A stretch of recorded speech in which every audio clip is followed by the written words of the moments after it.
3, 2, 1. Gubernur Sulawesi Selatan Andi Sudirman Sulaiman meresmikan penerbangan perdana rute Makassar-Bone menggunakan pesawat ATR 72500 milik Flyjaya Airlines.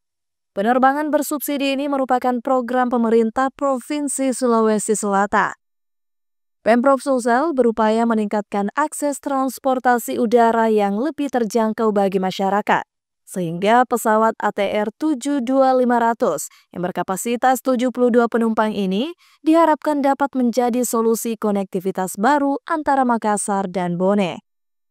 Menurut Gubernur Sulawesi Selatan Andi Sudirman Sulaiman, penerbangan tersebut juga sekaligus menjadi langkah awal dalam membuka rute penerbangan ke berbagai daerah lainnya. Hari ini kita terbangkan untuk perdana ATR, pemanfaatan bandara yang sudah di-extend dulu kan. Alhamdulillah kita nanti mudah-mudahan bisa reguler dan beberapa lokasi-lokasi penerbangan, rute-rute penerbangan untuk memanfaatkan bandara yang triliunan harganya supaya bisa berfungsi pada fungsi pelayanan armada angkutan udara. Selain rute Makassar-Bone, Pemprov Sulsel juga menargetkan perluasan rute penerbangan hingga ke wilayah wisata dan daerah terpencil di kawasan timur Indonesia. Beberapa daerah yang disiapkan untuk terhubung antara lain Kendari, Wakatobi, Manado, Balikpapan, hingga Labuan Bajo.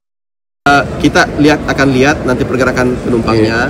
Jika memang sudah oke, tentu kita akan menambahkan rute-rute yang baru. Jadi kita tetap aktifkan nanti pesawat ini bagaimana tetap mencari rute, kita carikan rute ya. Dengan hadirnya rute baru tersebut, Andi Sudirman berharap konektivitas antar wilayah semakin terbuka, sekaligus mendorong pemerataan pembangunan, pariwisata, dan pertumbuhan ekonomi di Sulawesi Selatan. Rahmati Ardi, Unhas TV.